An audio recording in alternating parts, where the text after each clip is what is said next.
আজকের ভিডিওতে রায়মার্টিন প্রশ্নবিদ্যা 2025 সালের সপ্তম শ্রেণীর ভূগোল বিষয়ে প্রথম পর্যায়ে মূল্যায়নের যে একের দাগের প্রশ্নপত্রটি রয়েছে, অর্থাৎ Alipurduar new town girls high school HS and Bankura mission girls high school HS এই বিদ্যালয়গুলি সমস্ত প্রশ্নের উত্তরগুলি করব।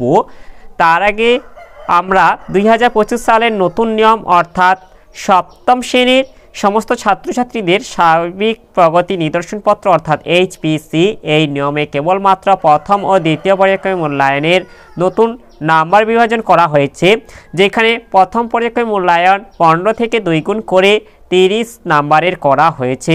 তাহলে আমরা নম্বর বিভাজন ও সিলেবাসটা দেখে নেব। তাহলে আমরা প্রথমে সিলেবাসটা দেখে নেব। তোমাদের পাঠ্য বই থেকে পড়তে হবে 1 নম্বর চ্যাপ্টার অর্থাৎ পৃথিবী পরিক্রমণ, 2 নম্বর চ্যাপ্টার যেটা আছে ভূপৃষ্ঠের কোন স্থানে অবস্থান নির্ণয়, 3 নম্বর চ্যাপ্টার যেটা আছে বায়ুর চাপ, এরপর এটা পড়তে হবে তোমাদের এশিয়া মহাদেশ। এগুলি থেকে তোমাদের নম্বর বিভাজনটা দেখে নেব।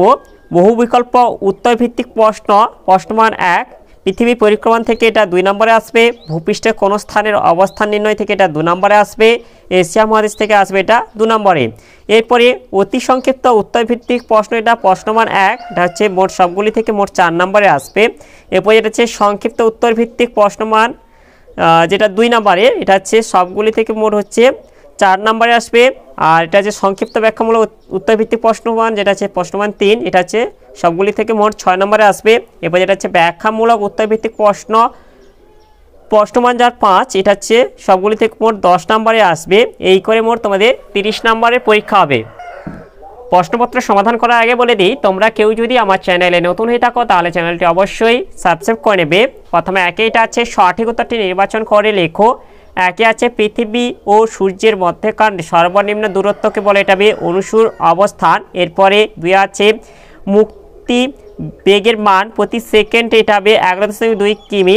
এরপরে 3 আছে ভারতের প্রমাণ সময় নির্ণয়ের জন্য নির্ধারিত দ্রাঘিমাটি হলো এটা 82 ডিগ্রি 30 মিনিট পূর্ব। এরপর 4 এটা আছে আন্তর্জাতিক তারিখ রেখা যে দ্রাঘিমা অবলম্বনে আঁকা হয়েছে তার মান হলো এটা 180 ডিগ্রি।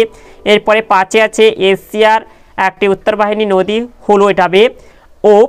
এরপরে 6 আছে চীনের ম্যানচেস্টার বলা হয় এটা সাংহাইকে। এরপরে 2 এর এতে এটা আছে শূন্যস্থান পূরণ করো। 1 আছে 22 ডিসেম্বর থেকে 21 জুন পর্যন্ত 6 মাস ধরে সূর্যের উত্তরমুখী আপাত গতি হলো এটা উত্তরায়ণ। এরপর 2 এটা আছে বায়ুর চাপ মাপক যন্ত্রের নাম হলো এটা ব্যারোমিটার। এরপর 3 এটা আছে এটা হোয়াং হবে, নদীকে পিত নদী বলা হয়। এরপর 4 এটা আছে বিশ্বের বৃহত্তম খনিজ তেল উত্তোলন কেন্দ্রের নাম এটা ঘাট হবে। এরপর বিতে এটা আছে নিচের প্রশ্নগুলির একটি বাক্যে উত্তর দাও। একে আছে জিপিএস এর পুরো নাম কি? জিপিএস এর পুরো নাম হলো গ্লোবাল পজিশনিং সিস্টেম। এরপরে 2টা আছে এভারেস্টে বায়ুর চাপ কত? এভারেস্টে বায়ুর চাপ হলো 930 মিলিবার। এরপরে 3 দাগে আছে নিচের প্রশ্নগুলির সংক্ষিপ্ত উত্তর দাও যে কোনো দুটি। একে আছে মুক্তিবেগ বলতে কি বোঝো? এর উত্তরটি হলো কোনো বস্তু প্রতি সেকেন্ডে 11.2 কিমি গতিবেগে উপরের দিকে ধাবমান হলে তা পৃথিবীর মধ্যাকর্ষণ কাটিয়ে মহাশূন্যে চলে যেতে পারে, একে মুক্তিবেগ বলে। ওই বস্তু পৃথিবীতে ফিরে না এসে মহাকাশে পৃথিবীর চারপাশে ঘুরতে থাকবে, যেমন কৃত্রিম উপগ্রহ, মহাকাশযান, রকেট এই মুক্তিবেগের সাহায্যে মহাকাশে পৌঁছায়। এরপরে 2টা আছে মধ্যরাতে সূর্যের দেশ কাকে বলা হয়? এর উত্তরটি হলো এই যে এখান থেকে তোমরা বলে দেবে যে 21 মার্চ থেকে 23 সেপ্টেম্বর পর্যন্ত উত্তর মেরু অঞ্চলে সূর্য অস্ত যায় না, অর্থাৎ এই সময় একটানা 6 মাস দিন। ফলে নরওয়ে হামারফেস্ট বন্দরে সাধারণত মে মাস থেকে জুলাই মাস পর্যন্ত গভীর রাতেও সূর্যকে দেখা যায়, এজন্য একে নিশীথ সূর্য এবং নরওয়ে হামারফেস্ট বন্দর ও তার আশেপাশের অঞ্চলকে নিশীথ সূর্যের দেশ বা মধ্যরাত্রি সূর্যের দেশ বলে। এরপরে 3টা আছে অক্ষরেখার 4টি বৈশিষ্ট্য লেখো। এর উত্তরটি হলো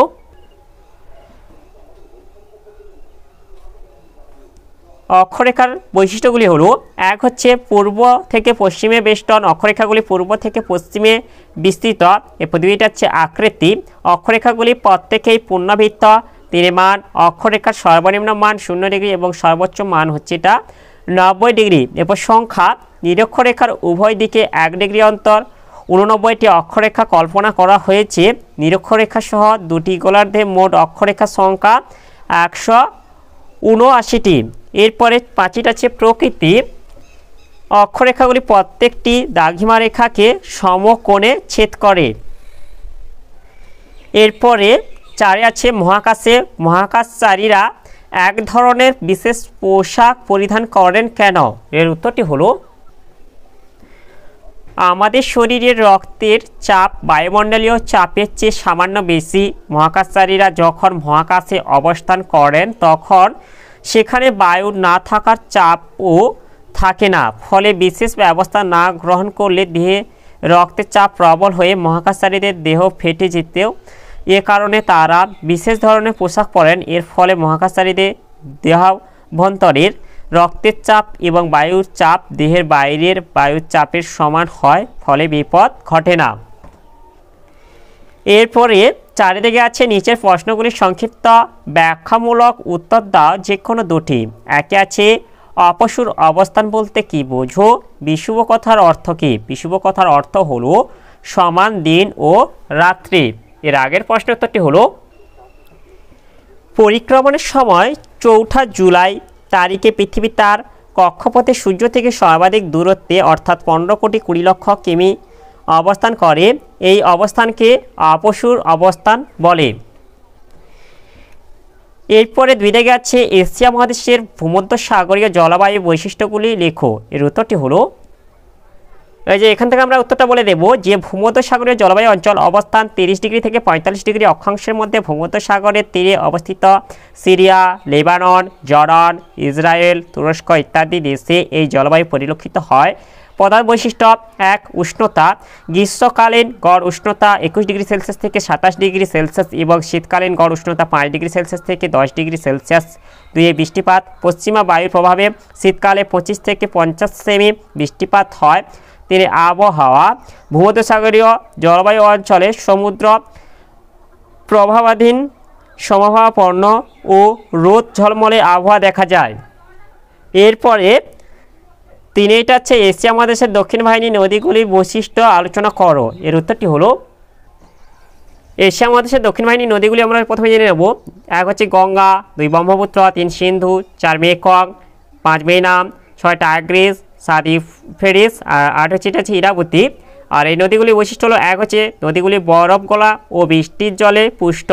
2 মৌসুমী জলবায়ু অঞ্চলের উপর দিয়ে প্রবাহিত হওয়ার জন্য অধিক বৃষ্টির ফলে বর্ষাকালে বন্যা হয়। এরপরে 3 এটা আছে পার্বত্য প্রবাহে নদীগুলিতে গভীর গিরিখাত এবং নদী মোহনায় বদ্বীপ সৃষ্টি হয়। এরপর 4 এটা আছে নদীগুলি বেশিরভাগ ক্ষেত্রে পূর্ববর্তী নদী। এরপরে 5 আছে নদী অববাহিকার উর্বর সমভূমি সৃষ্টি হয়েছে। এরপরে 5 দাগে আছে নিচের প্রশ্নগুলির উত্তর দাও যে কোনো দুটি। 1 আছে চিত্র সহকারে অপসূর ও অনুসূর অবস্থান সম্পর্কে আলোচনা করো। এর উত্তরটি হলো পরিক্রমণের সময় 4 জুলাই তারিখে পৃথিবী তার কক্ষপথে সূর্য থেকে সর্বাধিক দূরত্বে 15,20,00,000 কিমি অবস্থান করে। এই অবস্থানকে অপসূর অবস্থান বলে। আবার 3 জানুয়ারি পৃথিবী তার কক্ষপথে সর্বনিম্ন দূরত্বে 14,70,00,000 কিমি অবস্থান করে। এই অবস্থানকে অনুসূর অবস্থান বলে। এরপর এটা আছে পৃথিবীর অপসূর ও অনুসূর অবস্থানের কারণ। পৃথিবী যে নির্দিষ্ট কক্ষপথে সূর্যকে পরিক্রমণ করে তার আকৃতি উপবৃত্তাকার। এই উপবৃত্তাকার কক্ষপথের একটি ফোকাস বিন্দু বা নাভিতে সূর্য অবস্থিত, ফলে পরিক্রমণের সময় সূর্য ও পৃথিবীর মাঝে দূরত্ব হ্রাস বৃদ্ধি ঘটে এবং 3 জানুয়ারি ও 4 জুলাই যথাক্রমে অনুসূর ও অপসূর অবস্থান সৃষ্টি হয়। এটা তোমাদের চিত্রটা তলে আছে, দেখে নাও, এটা দিয়ে দেবে। এরপরে 2টা হচ্ছে অক্ষরেখা ও দ্রাঘিমা রেখার পার্থক্য উল্লেখ করো। এর উত্তরটি হলো অক্ষরেখা দ্রাঘিমা রেখা। বিষয় 1 সংজ্ঞা: পৃথিবী সম অক্ষাংশযুক্ত স্থানগুলিকে যুক্ত করলে পূর্ব পশ্চিমে বিস্তৃত যে কাল্পনিক রেখা পাওয়া যায় তাকে অক্ষরেখা বলে। পৃথিবীর সমদ্রাঘিমাযুক্ত স্থানগুলিকে যুক্ত করলে উত্তর থেকে দক্ষিণে যে কাল্পনিক রেখা পাওয়া যায় তাকে দ্রাঘিমা রেখা বলে। এরপর 2টা আছে সংখ্যা: নিরক্ষরেখার উভয় দিকে সমান্তরাল 1 ডিগ্রি অন্তর 89টি বৃত্তাকার অক্ষরেখা টানা যায়। এটা মূলমধ্য রেখার উভয় দিকে 180টি অর্ধবৃত্তাকার দ্রাঘিমা রেখা টানা যায়। এরপরে এটা হচ্ছে আকৃতি, অক্ষরেখাগুলি পূর্ণবৃত্তাকার, প্রতিটি অক্ষরেখা পরস্পর সমান্তরাল, তবে দ্রাঘিমা রেখাগুলি অর্ধবৃত্তাকার, প্রতিটি দ্রাঘিমা রেখা পরস্পর সমান্তরাল নয়। এরপরে এটা হচ্ছে সর্বোচ্চ ও সর্বনিম্ন মান, অক্ষরেখার সর্বোচ্চ মান 90 ডিগ্রি এবং সর্বনিম্ন মান 0 ডিগ্রি, দ্রাঘিমা রেখার সর্বোচ্চ মান 180 ডিগ্রি এবং সর্বনিম্ন মান 0 ডিগ্রি। এরপর এটা হচ্ছে মধ্যবর্তী দূরত্ব, পরস্পর সমান্তরাল হওয়ায় দুটি অক্ষরেখার মধ্যবর্তী দূরত্ব সর্বদা সমান। এটা পরস্পর সমান্তরাল না হওয়ায় দুটি দ্রাঘিমা রেখার মধ্যবর্তী দূরত্ব নিরক্ষরেখায় সবচেয়ে বেশি হয় এবং উত্তর ও দক্ষিণ দিকে এই দূরত্ব কমতে কমতে সুমেরু ও কুমেরু বিন্দুতে দ্রাঘিমা রেখা দুটি মিলিত হয়। এরপর এটা হচ্ছে পরিধি, অক্ষরেখাগুলির পরিধি নিরক্ষরেখা থেকে উভয় মেরুর দিকে ক্রমশ কমতে কমতে অবশেষে দুটি বিন্দুতে পরিণত হয়। দ্রাঘিমা রেখাগুলির পরিধি সর্বত্র সমান। এরপরে এটা হচ্ছে সূর্য উদয় ও সূর্যাস্তের সময় একই অক্ষরেখায় সর্বত্র একই সময়ে সূর্য উদয় ও মধ্যাহ্ন ও সূর্যাস্ত হয় না, আগে পরে হয়। দ্রাঘিমা রেখাগুলি পৃথিবীকে উত্তর দক্ষিণে বেষ্টন করে রয়েছে বলে একই দ্রাঘিমা রেখায় সর্বত্র একই সময় সূর্য উদয়, মধ্যাহ্ন ও সূর্যাস্ত হয়। এরপর এটা হচ্ছে প্রয়োজনীয়তা, কোনো স্থান নিরক্ষরেখা থেকে কতটা উত্তর বা দক্ষিণে অবস্থিত তা জানতে হলে অক্ষরেখার প্রয়োজন। এটা কোনো স্থান মূলমধ্যরেখা থেকে কতটা পূর্বে বা পশ্চিমে অবস্থিত তা জানার জন্য দ্রাঘিমা রেখার প্রয়োজন। এরপরে এটা হচ্ছে উষ্ণতা তারতম্য, একই অক্ষরেখার উপর অবস্থিত বিভিন্ন স্থানের উষ্ণতার মধ্যে খুব একটা তারতম্য হয় না, তবে একই দ্রাঘিমা রেখার উপর অবস্থিত বিভিন্ন স্থানের উষ্ণতা তথা জলবায়ুর মধ্যে ব্যাপক পার্থক্য দেখা যায়। এরপর এটা হচ্ছে স্থানীয় সময় পার্থক্য, একই অক্ষরেখার উপর অবস্থিত বিভিন্ন স্থানীয় সময় মধ্যে পার্থক্য দেখা যায়, তবে একই দ্রাঘিমা রেখার উপর অবস্থিত বিভিন্ন স্থানের স্থানীয় সময় একই রকম হয়।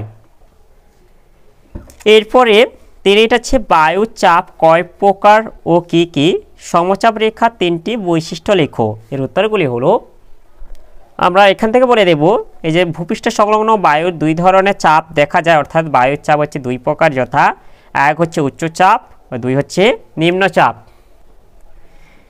এরপরে সমচাপ রেখার বৈশিষ্ট্যগুলি হলো, এক হচ্ছে সমচাপ রেখায় বায়ুর চাপগুলিকে মিলিবার এককে প্রকাশ করা হয়। পৃথিবীতে বায়ুর চাপ সাধারণত 980 মিলিবার থেকে 1050 মিলিবার।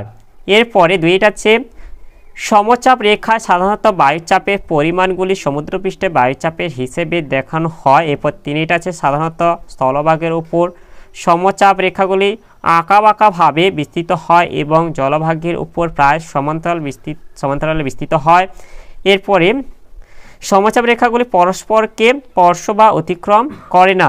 এরপর এটা আছে সমচাপ রেখাগুলি যেখানে পরস্পরের খুব কাছে চলে আসে সেই অঞ্চলে বায়ুচাপের পার্থক্য বেশি হয়। ঘন সন্নিবিষ্ট সমচাপ রেখার অর্থ হলো বায়ু প্রবাহের গতিবেগের প্রাবল্য। এরপরে এটা আছে সমচাপ রেখাগুলি সাধারণত পূর্ব থেকে পশ্চিমে বিস্তার লাভ করেছে। এরপর এটা আছে নিরক্ষরেখা থেকে ক্রমশ উত্তরে বা দক্ষিণে সমচাপ রেখাগুলির মান বাড়তে থাকে। এরপরে এটা আছে সর্বোচ্চ ও সর্বনিম্ন বায়ুচাপ উত্তর গোলার্ধের স্থলভাগের উপর দেখা যায়। তোমরা এগুলি থেকে যে কোনো 3টি বলে দেবে। এরপর এটা আছে এশিয়াকে চরম বৈশিষ্ট্যের মহাদেশ বলা হয় কেন। এরপর এটা হচ্ছে কোন নদীকে স্বর্ণরেণু নদী বলে, এটা হবে ইয়াংশি নদীকে স্বর্ণরেণু নদী বলে। এরপর এটা হচ্ছে সাংহাইকে চীনের ম্যানচেস্টার বলে কেন। এর উত্তরগুলি হলো, ইংল্যান্ডের ম্যানচেস্টার হলো বিখ্যাত বস্ত্রায়ন শিল্পকেন্দ্র। চীনের সাংহাই শহরে কার্পাস, রেশম ও পশম শিল্পায়িত দ্রব্য প্রচুর পরিমাণে উৎপাদিত হয় এবং সাংহাই বন্দরের নৈকট্য বস্ত্রশিল্পের উন্নতিতে বিশেষ সহায়তা করেছে, তাই সাংহাইকে চীনের ম্যানচেস্টার বলে।